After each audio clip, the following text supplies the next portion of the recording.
Namaste, COVID. नमस्ते मामी आप कैसे हो मैं ठीक हूँ आप कैसे हो मैं बहुत ठीक हूँ Perfect.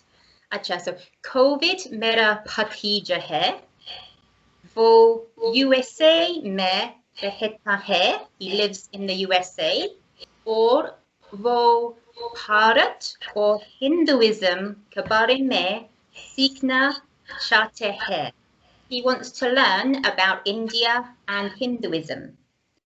हम दोनों हिंदी सीख रहे हैं. We are both learning Hindi, but we are both beginners, aren't we, COVID?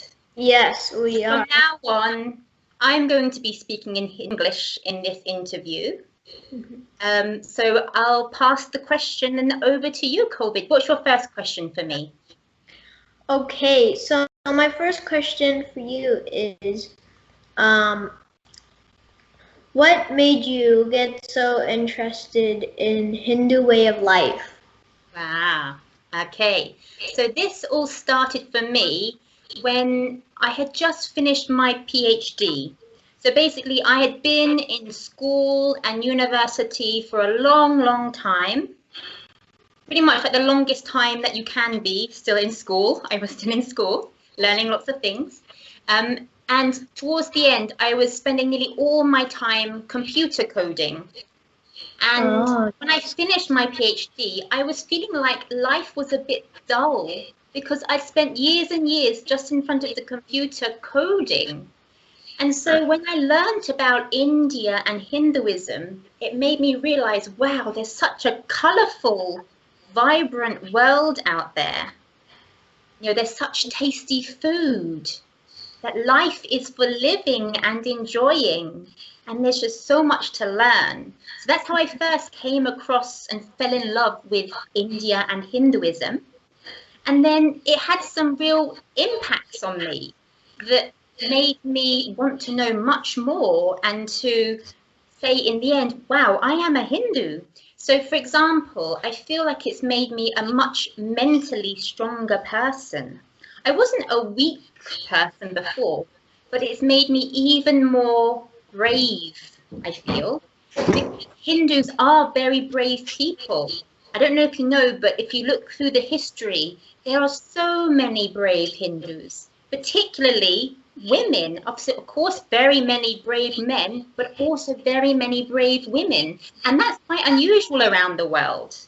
So there are many Ranis or queens who, for example, when their husband died, they then had to take over their area of land that they were ruling over, and they were fighting back the invaders. Their people were very happy, very prosperous, and there are so many of these examples. And so I think also because Hinduism, it really celebrates the feminine. I think that's another reason why I really loved Hinduism, because in many other religions and cultures and countries around the world, women were not very empowered people. They were very, oppressed, weren't able to make many decisions, or weren't valued for their thoughts, their intellect. Whereas in Hinduism, you only have to look at how Ma Durga of the Shakti are celebrated in Hinduism. And it's made me feel much stronger as a woman. And then a few other ways that it's helped me mentally, I feel, is that because Hinduism, it thinks in very large time frames, like thousands, tens of thousands of years, maybe millions of years it thinks in. And also because it thinks on a big scale, it thinks on the universe scale, it makes you realize that actually you're quite a small little person in the world. And so anything that happens to you, it's not such a big deal, is it? Because there's so many other people, there's so many other life forms in the universe, so many other things happening that are so much bigger than you. So why get so worried about little things that happen to you every day? What's the point? It's just causing you trouble in yourself for no reason. So for me, it made me feel much stronger. And then I guess in learning about Hinduism, and particularly some of the shastras, the texts, I've come to realize just how much scientific knowledge Hindus have had. And that's really made me realize, wow, there is so much truth in this.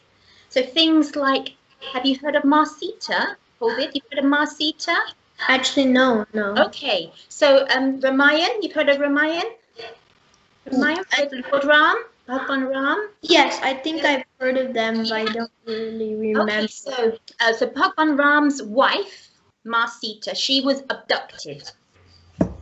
And when she was abducted by a very bad man, an Asura, she was dropping her jewelry down so that her husband could find her. He could follow the jewelry to come and find her. And as she was dropping the jewelry, it fell in a perfectly straight line across India, like over a massive, massive distance. She was dropping this jewelry in a perfectly straight line. So how could this have happened in this perfectly straight line if there wasn't some technology to allow people to either be up in the sky or to look down from the sky? It couldn't have happened over such a massive, massive distance to be dropping the jewelry so perfectly in a straight line. So there must have been some incredible technology, also for them to know that the earth bulges at the equator, you know, things that in the modern world we've only known very recently, really. In India, this was known for thousands of years. So for all these reasons, I come to learn about Hinduism, I come to love it, I come to want to learn more about it, and come to realize, wow, this really is the truth. So yes, that's why I'm so interested in Hinduism.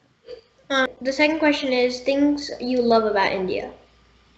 Alrighty, good question. So as I said before, things I love are like the food, the colour, how everyone just loves life. They celebrate life. So there's always so much music, so much dance. And obviously for me, I love the weather. I love the Surya Dev, sun. And I guess, you know, my love for Hinduism and everything that's brought to me, that's a major reason why I love India, because that is the home of Hinduism, the motherland. But another thing I love about India and why I particularly love to visit India is because there is so much history there. There's so much to explore. And unlike in the USA or in the UK, where all the history is very well known and there's lots of signs advertising it and the whole world really knows about it, all of that history, all of that ancient architecture are relatively unknown. So if you do get to visit these things, you can be like, wow, so few people in the world know about these things. So for example, some of the ancient caves, some of the most magnificent things that you can't imagine. How could humans build these things? So in the big state of Maharashtra, in about sort of the center of India, there are the caves Ajanta and Ellora, and they were carved from the top down. And they are so intricate. You can't imagine how delicate they must have been carving. It almost, you can't, how did humans do this? To be honest, people now still don't know how did they do this thousands of years ago. You couldn't do it today. And yet they were doing this thousands of years ago. I saw a video recently of, I think it's a temple, and on the side, there's carved out of the stone this very intricate pattern where inside there is a stone ball. So somehow the craftsmen created this out of a block of stone where they chiseled away to create this very intricate pattern that is hollow, and at the same time managed to create a round ball inside that you can move around. You hear the ball jangle around. Like, how did they manage to do that? Because you couldn't get to the ball because it's covered by this very intricate pattern. the people don't know how they were doing all of this amazing stuff thousands of years ago. So I'm so keen to be spending so much time in India now to just come and visit all of this amazing architecture, all of this amazing history that so few people in the world know about. And in fact, I don't know if I mentioned this to you before, but we are thinking of moving to India in future. So we would have the rest of our lives to go around exploring everything. So COVID, where have you visited in India? Yeah, I think about 2 years ago, we went to India and we went to Delhi and we stayed at my cousin's house and we went to explore this really like big, cool building. I think I have a picture of it. Yeah, it's called the Taj Mahal. We went to go explore there and we saw a lot of cool things there and yeah. But you know the Taj Mahal, so that's not a Hindu building. Really? Actually, yeah, no. So that's quite sad because people who built the Taj Mahal, you know, the people of that mindset, they caused a lot of trouble, a lot of problems for India. You know, they actually killed many Hindus. They taxed them for being Hindus. And actually, I think it's a bit of a mistake that different organizations in India, they promote the Taj Mahal as India, as like the symbol of India. So, for example, the Air India, main airplane carrier for India, I remember when we were taking a flight back in March, they had a picture of the Taj Mahal as the first picture when you sat down in your seat, as if to say, this, we are advertising India.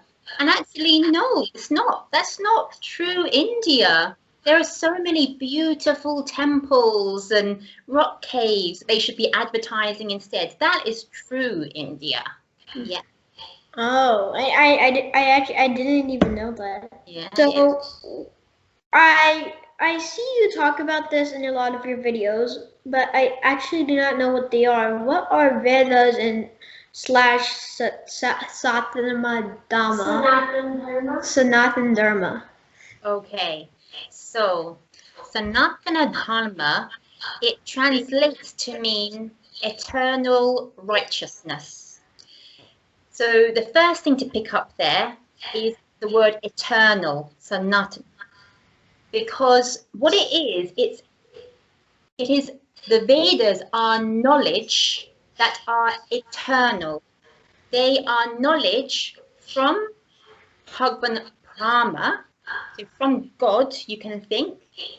It's God's knowledge that has been passed to humanity through some very wise people, which we call gurus or sages. Yeah. Like my mom was telling me earlier today, I think she told me this. I think she told me like today I had class and she says like your teacher is like your guru because he's the one he like teaches you and stuff. Yeah, absolutely. So there are different types of teachers. There are the teachers who give you knowledge about a skill, for example. There are teachers who then give you knowledge about a skill, but also how to do it. And these are very real world skills, whereas a guru is someone who gives you the ultimate knowledge. So do you know what the ultimate knowledge is, COVID? No? No, so the ultimate knowledge is really that we are all one, that we are all divine, that actually we are all part of this single consciousness. So you, me, your mum, your neighbor, we're all part of this sort of connectedness along with Bhagwan. And when we realize that, and not just like understand it, but when with every cell of our body, we understand this, we feel it, that is then when we achieve something called moksha, when we die, which means we end up going to Bhagwan. We break out of this cycle of birth, birth, death, birth, death. Okay. Because when we are coming to Earth, the reason we come to Earth is because we are needing to get rid of our karmas, the effects of what we've done in our past lives. We need to learn certain things, including that we are not this body. This body is just like a car almost. It's just a vehicle. We are much more than that. We are actually infinite. We are, bigger than the universe, but we are all one, if you see what I mean. We're all bigger than the universe, but it's all one big thing. It's this one single consciousness. And when we realize that, when we realize we're not this body, we are infinite, we are divine ourselves, that is then moksha, where we break out of that cycle of birth and rebirth. And actually, that fits in very nicely what we've just been talking about. Back to your question about Sanatana Dharma, because actually that is the core concept in Sanatana Dharma, that eternal knowledge. The core thing is that we're all part of this single consciousness. We're not this body. What we think is this body, and that is just our ego getting in the way. When we're thinking about ourselves, we're too focused about what we think is us. That's not really us. We are infinite, we are divine. So that is eternal knowledge. It is Sanatan. Okay? So the Sanatan Dharma, the Dharma bit, the righteousness bit, so that is then there are good ways to live your life. When you are living and dying, you are having a consequence on other people, on the world, on the environment, for example, and that builds up karma for you. Whereas if you are being karmic, you are minimizing that karma and perhaps even undoing it because you're living in a good way. You're living in a dharmic way, a righteous way. So the Vedas, just to finish that question off, the Vedas are that knowledge. That's the word. Veda means knowledge. It's the knowledge of Sanatana Dharma that comes from Bhagavan, from God, and was gifted to very special people who did a lot of puja to Bhagavan, who were very enlightened, who had a good understanding that they are not the body. And they could then pass it on to people like you and me to get some understanding of this as well. And initially, it was only like an oral thing. So people would teach each other this knowledge through the voice. Really, the first person who wrote it down in a very structured way and created 4 Vedas. His name was Ved Vyasji. He actually means composer of the 4 Vedas. He divided it into 4. So that's why there are 4 major Vedas now. And that's why you can get them as books now. That knowledge has been written into books. But ultimately, the Vedas are not books. Vedas are the knowledge in the books. That's very different to other religions where they feel the book itself is the sacred thing. Here, it's the knowledge that is the sacred thing in Hinduism, because it comes from Bhagavan. It's eternal. Just as God or Bhagavan is eternal, the knowledge is eternal. It's not like the knowledge has only been around for 1,000 years or however long. It's always been there. Does that make sense? Yeah? That makes sense. So my 4th question is, how can Hinduism / Sanatana Dharma, Dharma help kids like me? Like, what do I need to know? What do I need to know about Vedas, Sanatana Dharma to do well in my school life? Like, I have a friend. I have a friend, and we like to play, and I recently added someone to like play with us like, and he's like, what he would do is like, if when he's there, he would like try to like, it's like I'm not gonna say he's like stealing him, but like he's like acting weird where he's like where he just kind of just like if he's in, he's like he would be like rude to me and try to make me like back off from him. It's like, yes, like that. So I guess the first thing, using that example to answer your question about how does Hinduism help children like you, Yeah. I guess a key thing is that, as I just explained, Hinduism helps you realize that everyone is connected. Yeah, we're all part of this single consciousness. And so for that reason, we shouldn't ever feel very terrible things about any one person. I mean, even if they're doing really bad things, we shouldn't maybe like them for doing it. But ultimately, we have to remember that they are on their own journey. Yes, we are connected to them as part of the single consciousness, but they are doing things that is making them build up karma. It's not affecting on you. So you are detached from that other person in that way.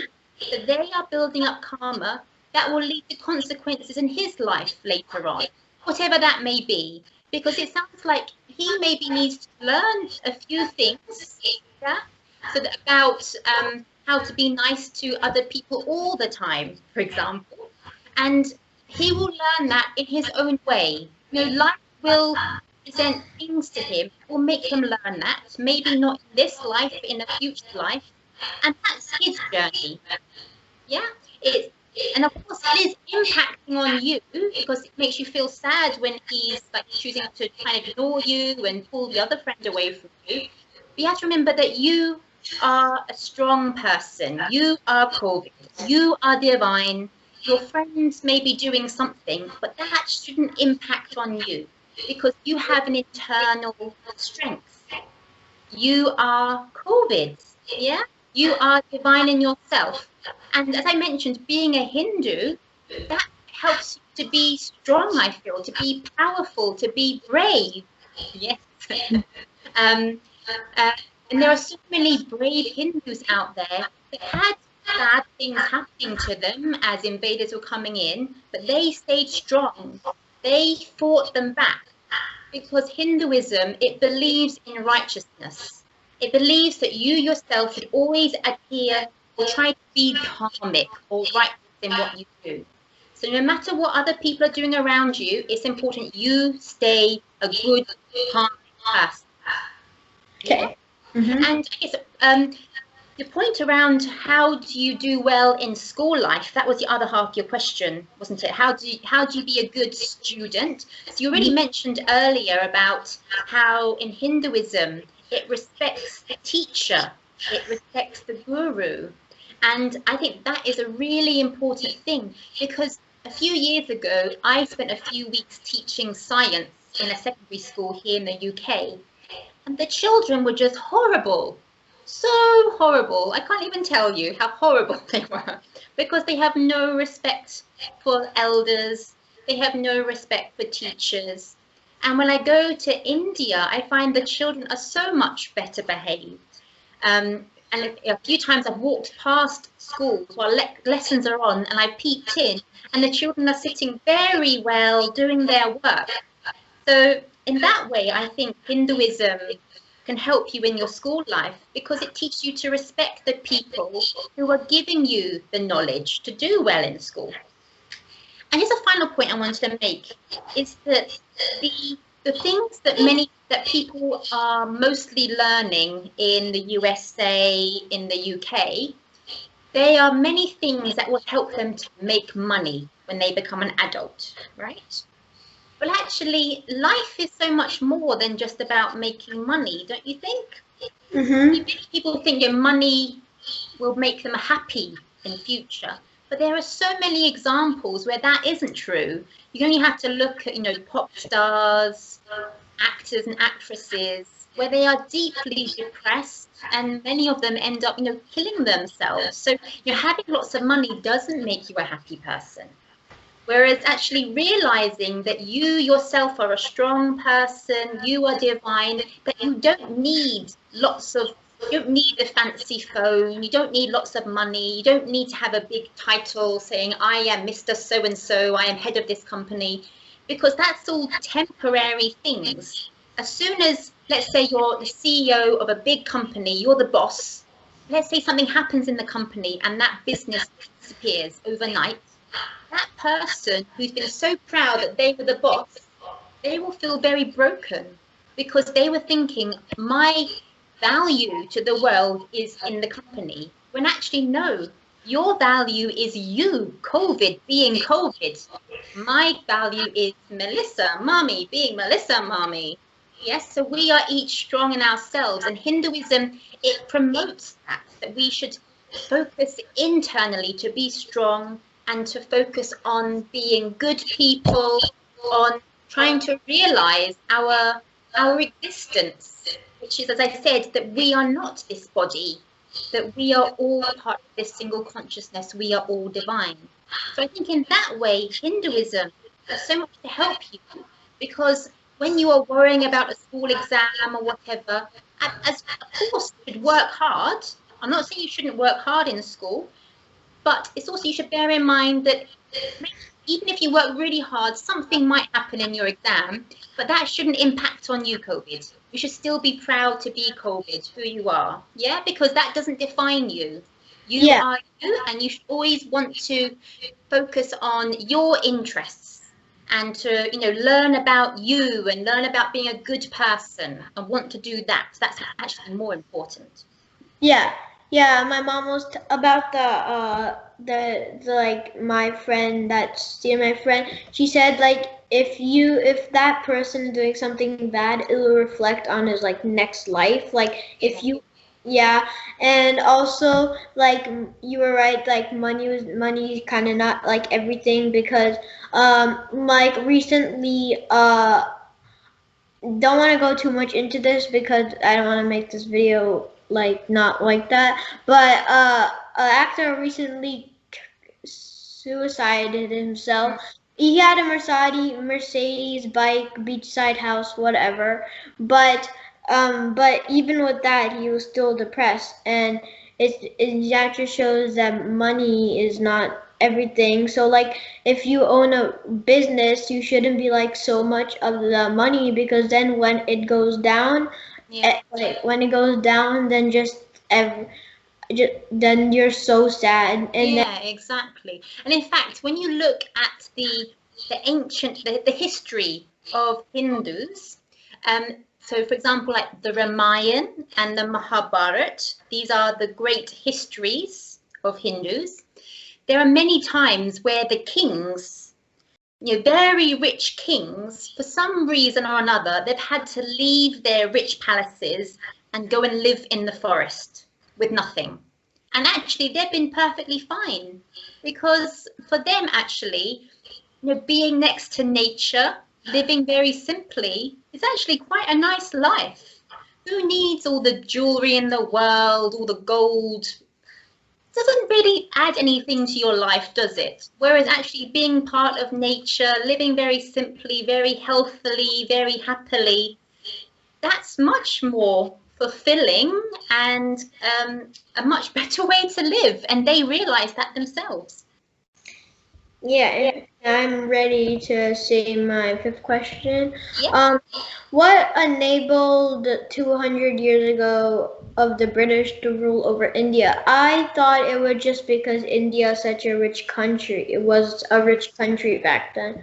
But my mom said it's something else.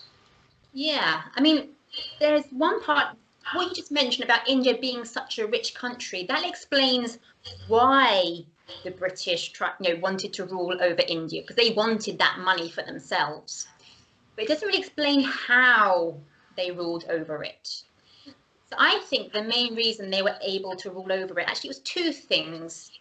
And it all comes down to the different attitudes of Hindus and non-Hindus and particularly the people in the Western world, the Christians.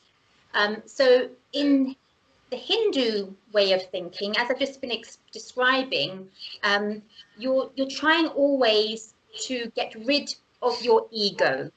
That's sort of your purpose in life, to realize you are divine as you are, and we're all connected. There is no compulsion to go out and invade and steal another person's wealth. There's no compulsion to interfere in what other people are doing. Let people do what they want to do, live their life how they want to live their life. That's fine. And that's very different from how a Christian or people in the West were thinking at that time, which is that if you go and take over another country, take the wealth, convert them to your religion, that these are all good things that make you feel proud and strong and have a, they wanted you to, it was good to have strong ego. So when you've got these two completely opposite mindsets, what happens is that very aggressive mindset comes in and has no problem with exploiting the people there, has no problem with having no respect for a different type of people. So they come in and they exploit. And unfortunately, because Hindus are such lovely people, so welcoming, they allowed it to happen for far too long. Some people fought back, and ultimately in the end, the Indians fought back so strong that the British had to leave. And I think one of the reasons why the Hindus allowed it to happen for so long is actually because before the British arrived, there was another invader that came to India. So these were then the Muslims came to India, and they killed, sadly, they killed many, many millions of Hindus, and particularly sort of the Hindu gurus, the teachers, the people with the best knowledge of the Vedas, including that, yes, it is good to be non-violent, but it's more important to protect Dharma. That actually is the most important thing, is to protect righteousness. And so kicking the British out, that was the righteous thing to do. And perhaps, yes, they had to do it in some violent ways. And it took them some time, many Indians, to realize this is the only way to kick the British out. The British are doing so much damage to us. It is right that we kick them out. And that's why eventually the British did leave. But does that make sense, COVID, that it was like two completely different ways of seeing the world, of seeing humans, the very Western way of thinking, of coming and taking, exploiting, forcing people to live in your way, and then the Hindu way, which was more welcoming, allowing of people, until the point came where they realized, no, we have to stop this, it's gone way too far. Does that make sense? Is that anything that you've learned about in school, or? No, nobody, like, I don't know, it's kind of weird that, like, in my schools and, like, in lots of schools they do, like, Spanish, French classes and stuff, but none of them do Hindi, or none of them even talk about India, which is a little bit, I don't know why they don't do that. And I watched the Gandhi movie, and I really kind of understand how brave India could be and stuff. Yeah, no, it's true. So in my school, I didn't learn anything about India. I didn't learn anything about Hinduism. It was very odd. I remember learning in the religious education classes about Christianity, Islam, Buddhism, Sikhism, New Age religions, Judaism, but I didn't learn about Hinduism. And it's the third largest religion in terms of population. So it's very sad, because I think so many more people would fall in love with Hinduism and become Hindus if they knew about it. But there's been such games played to stop people knowing about Hinduism and about helping India to become strong again. And we might touch on to that in a future question. But the sad thing is then that many Indians don't feel proud and don't feel confident and don't feel strong. And many Westerners don't know about Hinduism. They don't have the opportunity to become Hindus. So it's very sad all the way around. Yeah, I agree. Okay, so my sixth question is, why is India a poor country? I mean, like 200 years ago, it would make sense for them to be a poor country because British just ruled them. But why in those 200 years they have not tried to, I mean, I'm sure they've tried to get up their wealth, but one of your videos you said like when the British left, their wealth was like 4%, and now it's like 7%. Exactly, yes. So the time scales you mentioned are slightly off. So before the British came, that was a couple of hundreds of years ago, India had about a quarter of all the world's money. You can think of it that way. They had a quarter, all the money in the world. The British came, that dropped to only 4% of the money, as you rightly said. So that was only about 70 years ago that the British left, and it was at 4%. So yes, it's increased since then to about 7%. So it has improved, but you're right, it's not improved as much as it could have. And there are many reasons for this. I feel a major reason is that the Indians who ruled India once the British left, because they had had their confidence so knocked down, they ended up just following what the British did. So they kept on talking in English. They kept on teaching the English syllabus to the school children. They didn't return to what is fantastic about India. They were copying the West still. And I'm sure you know that anybody who is copying another person, you can never copy someone and be better than them. You're always going to be slightly worse than the person you're copying, right? India would have been much better off being the best at what they can do, which is be Indian, not be the UK. The UK should be the UK. India shouldn't try to be the UK. It should try to be India. So it should have tried to get people to speak their own languages more, because so much of the knowledge of India is in its native languages. The children in India, they are being taught in a foreign language, English, that has sort of no meaning to the people of India. It's not the right language for the geography. It's not the right language for the culture. There are so many reasons why it's just not right. So until things radically change, India will always be a copycat. It will never be the best it can be. But fortunately, things are changing. And although you say India is a poor country, actually, do you know it's the 5th biggest economy in the world right now? The 5th biggest. It's got more money now than the UK does. So, and it's expected to be the 3rd biggest in only 10 years' time. And then the 2nd biggest country in the world in terms of money by 30 years' time. So when you're 40 years old, you'll have the 2nd biggest amount of money in the world. And so that's the amount of money. It's growing so quickly because the population, I find Indians are very intelligent, and they've got such a history of science and technology. They are going to be the people making scientific discoveries in the future, I feel, and pushing the limits on technology. I really feel that. And so that's one of the reasons why we, my husband and I, are thinking to move to India, because actually for my business, it probably would be the best thing. And that's also why I like to tell children, Indian children living in the UK or USA, you know, maybe consider moving to India when you grow up, because I think in terms of the business opportunities, it really could be the place to be. Yeah, I feel like India should copy. Oh, I think Oh, I see your screen. That's why. India network, I see. Let me.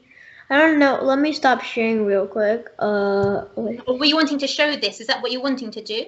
Yeah. Okay, I see. Okay, carry on then. Yeah. Okay. So, yeah.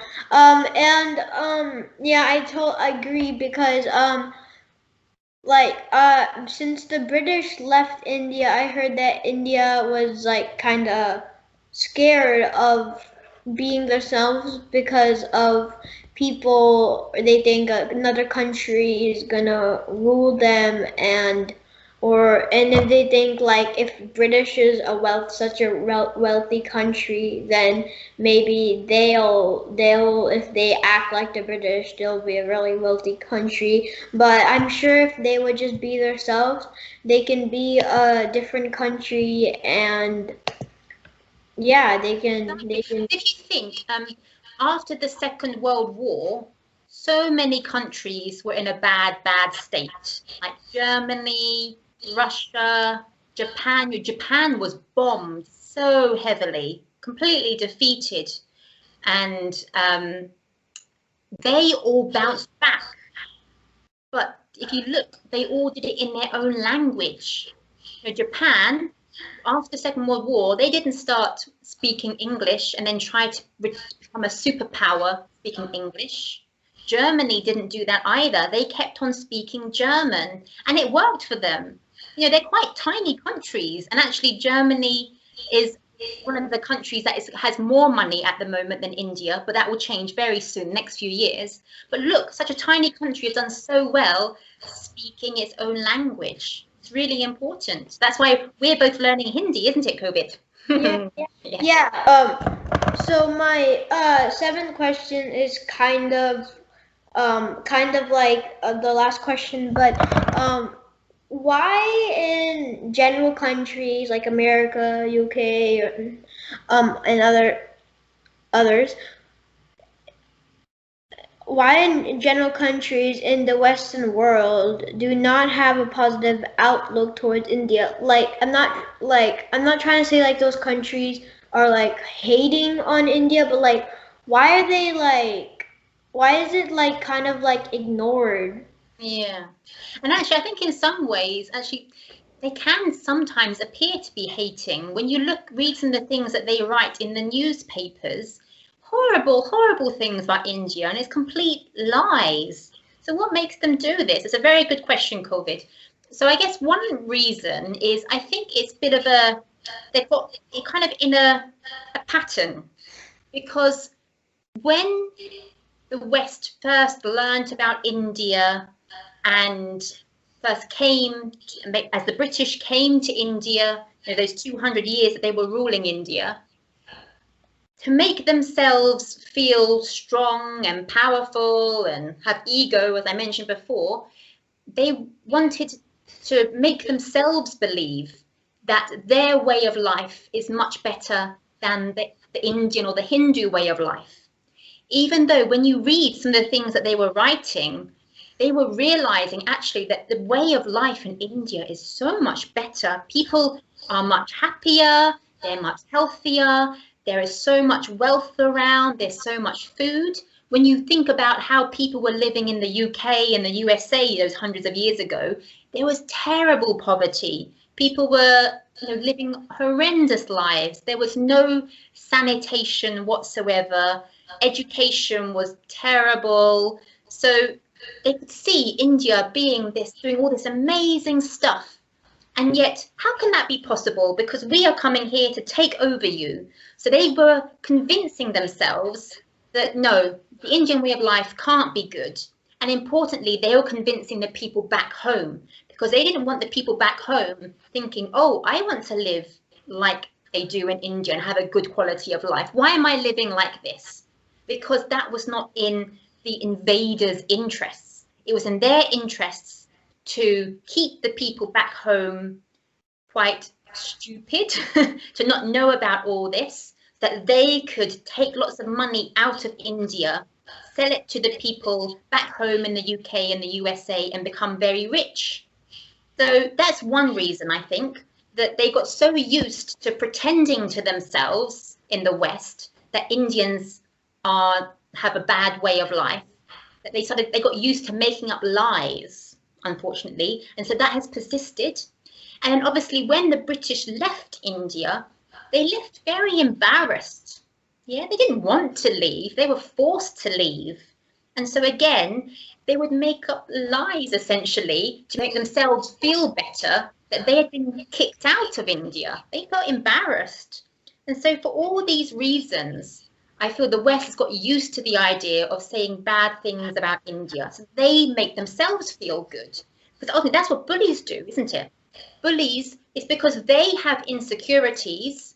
The only way for them to feel good about themselves is to make other people feel bad. So that's what the Western countries were doing. They were bullying India to make themselves feel good and to make themselves rich as well, obviously. And then another reason nowadays is that either side of India, there are some very aggressive countries, and they don't have very good intentions for the world, in fact. And so they sometimes, in the newspapers, they are creating mischief. And again, making lies up about India, which then the rest of the world eats up, as I say, because they're used to the idea of seeing bad things about India. So for all these reasons, poor India, all these other countries are thinking such bad things, but you and I know there's such amazing things in India, so much knowledge, so much science, so much knowledge for good health and well-being, and so many of those lies, it's just so frustrating to read them. But it's why people like you, COVID, you need to become maybe like a journalist or a politician so that you can maybe change some of these ideas. Yeah, all Indian children, I think it's important they think, how can I help India? Can I become a historian? Can I become an archaeologist? Can I become a politician? Can I become a journalist? To help India realize its potential and to stop all the lies that are spreading around. I mean, what are you thinking that you might grow up to become, COVID? Have you thought like that yet, or it's too early? I've actually thought about it, and I recently started doing it too. I really want to become an actor or a singer. I recently started taking singing classes and been doing keyboard and piano. Okay. But you know, some of the most detailed music, again, comes from India. You heard of the state Karnataka? Yeah. Down in the south. So yeah, many states in the south, they've got such, I mean, all of India has so much music and dance, but particularly in the south, it's so rich, and it's the most amazing thing. So if you ever get the opportunity to go down south, maybe try and catch a festival, a music festival, or go and watch a performance, because you really will be blown away. Yeah, and what you were talking about, how like they were saying like, why am I living here? It's so like, why am I living here when I can be living in India? That's a way more happier place. I think you might just answered my A question. I don't know, but my A question was, why is the population so high? Why is the population of India so high? Okay. So what makes you think the population is so high, COVID? Because I think, I don't know why, because I'm not trying to say that India should have a low population, but according to what like people think, they're like a lot of people, like how you said about that people are like, how you said that people aren't sometimes hate on India or don't look on India. I would usually think that India would be a country that wouldn't have that many people, but I actually don't know why it has so many people. Okay. All right, so the first thing I'll tell you is that actually in terms of population density, do you know what density means? It means like, so say you've got a piece of land this big, yeah? How many people are in that size of land? If there are lots of people, it means there's a very high density. If there's just a few people, a low density. So, you know, India is a massive country, really big, massive, massive, massive. So it kind of makes sense that actually the population would also be very large. Yeah, makes sense. So when you look at the density of the population in India, it ranks as number 7 in the world. So there are 6 countries above India that have more people in the area of land that they are in. So countries like the Netherlands, countries like Israel and South Korea, they in many ways have like a higher population when you think of density, how many people are crammed into the country, than India. But it's true, I mean, the population is large, and actually by, I think it's 2027, it will have the largest population of any country in the world. But the population growth, it is slowing down very quickly. Particularly Hindus are having many fewer children now. There are some other groups in India that are having many, many children. So in the Muslim tradition, people have many, many children, but actually Hindus are having very many fewer, which actually is creating some imbalances in the country, because then the number of Hindus relative to the number of other non-Hindus is changing very quickly. But I guess one reason we could maybe use to explain why there are 1.4 billion people in India right now is that when the British were in India, did you know that people on average, the average person would only live to 32 years old? That was the average length of a life. So actually, I would be dead if I were in India and I was the average person in India under the British. I would just have died, in fact, on average, because the British were doing such terrible things in India, causing such famines that people weren't living very long. Many children were dying. And so that was one of the reasons why people then would have many children, because children would die so quickly.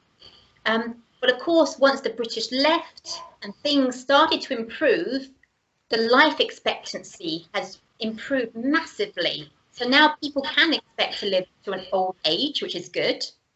But it meant that people were still in, again, the pattern of having many children, because they were used to needing to have many children, because children would die all the time under the British. So that is why then, after the British left, in the few decades after, maybe that's why the population did grow a lot. But as I said, it's dropping off very quickly now. And maybe that's not such a good thing, because we need lots of strong Hindus in India. Yeah? Yeah. I totally agree. I don't know how British can just, I don't know, like, I don't know how the British can just see kids suffering everywhere and not try to help. They're kind of not try to help, and I think that's really bad what they were doing. Yeah, but as I mentioned, it came from that idea of, we are British, we are better than the Indians, we have strong ego, we are conquerors, we think better than you, you should, you are below us. It came from that position of arrogance, really. And so they could, and also because actually in other religions, there isn't at all a sophisticated understanding of ethics. Do you know what ethics are, Corbin? It's like doing things that are, again, that are good or righteous, really, you could see in a simple way. Hinduism, so much of the Vedas and the other shastras or scriptures are to do with living a good life, being a good person. Other religions, other cultures, they didn't have that knowledge. And so, in many ways, maybe you couldn't expect them to live good lives. Well, I don't know. I think they should have known better. But that's one of the reasons maybe why they could turn a blind eye to all the suffering and keep causing more suffering.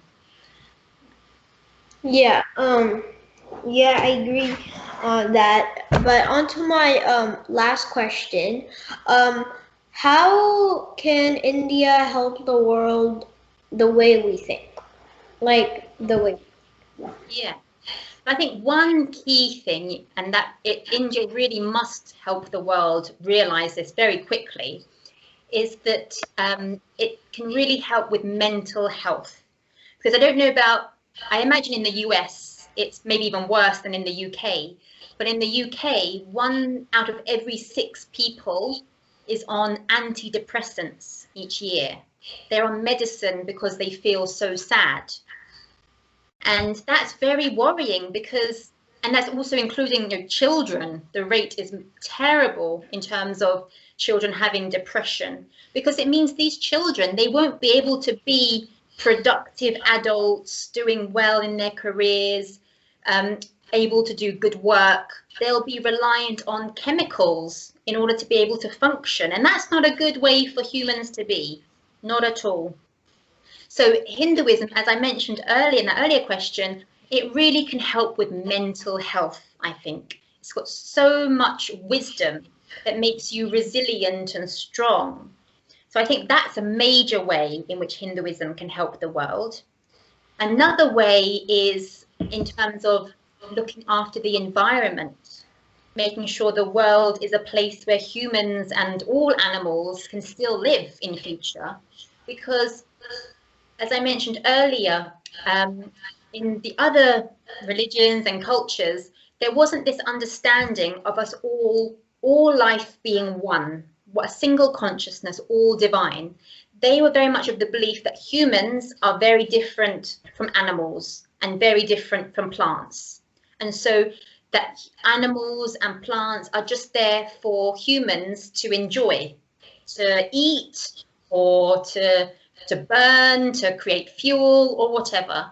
And that isn't a sustainable way for living. And Hindus know that. They've known that for tens of thousands of years. The earth can't sustain that. It can't keep being that way. So Hinduism, again, has so much to offer in terms of understanding how to be at peace with the world, how to be at peace with other humans, how to be at peace with animals, so everyone can prosper. As I mentioned, it is at heart, it's a very peaceful religion. As I mentioned, it doesn't mean it's against violence, because when there is something bad going on, Hinduism tells us we have to stop it in whatever way we need to, because that is the bigger wrong in the world. But if everyone is living happily and everyone's not interfering in what you're doing, it's a very peaceful way of living. So again, I think there it could really teach the world and how to avoid wars and things like that. And then if you think of like the Second World War, when they were dropping the bombs on Japan, the atomic bombs, that killed hundreds of thousands of people. Again, I think in a Hindu world, that wouldn't have happened, because a Hindu understands that just because you can do something, it doesn't mean you should do something. So yes, we can build an atomic bomb, but should we? Is that really the right thing to do for the world? Because again, Hinduism, it encourages you to really debate and to talk amongst each other to understand what is the right thing to do. So yes, we could build an atomic bomb, but should we? That's something, again, I feel Hinduism could help the world to realize, that it can't just do things without worrying about the consequences. And I guess then the final thing I want to add is how Hinduism and India can help the world is it can look to India and give it respect as a future leader in science and technology, because I really think it will happen. It'll be producing the world's best scientists and technologists in future, particularly in the areas of physics, and particularly theoretical physics, where it comes to understanding how does the whole universe work. All these big questions, is there one universe? Are there many universes? Because Hindus, they have such a deep understanding of these very big things, like how many universes are there, because in the Shastras, it does give you glimpses into some of this knowledge, this wisdom. It's there already. So Hindus are already thinking these ideas. So it'll be very simple for them to then take the next step to actually develop new theories about the universe that are much more difficult for a Westerner who maybe thinks that when there is a God sitting up there looking down at you and you are living your life according to his ways, it'll be difficult for them to break out of that way of thinking, to think, well, how can there be multiple universes, for example? So in many ways, India can help the world, I think. I mean, what's one way that you think India can help the world, COVID? Is there a way you've thought up? I think India can help the world in like our health and also our mental, like how people are depressed and stuff. I feel like they can help in our our mentals and our health. Yeah, I agree with you. Yeah, it's something that really needs to happen quickly, that one, I think. Yeah. Yeah. Yeah, that's all. How was that? Is there any other questions for me, or that? No, we have cleared to everything of the questions. They were hot achar prashtana. Yeah, very good questions. Very, very good questions. And I hope you thought you learned something from them, and that we can then share this out so lots of other children can hear about this as well. It's important. So thank you for your questions, COVID. It's been really good to talk to you. Thank you. Yes. Say Namaste. namaste. Namaste. Namaste.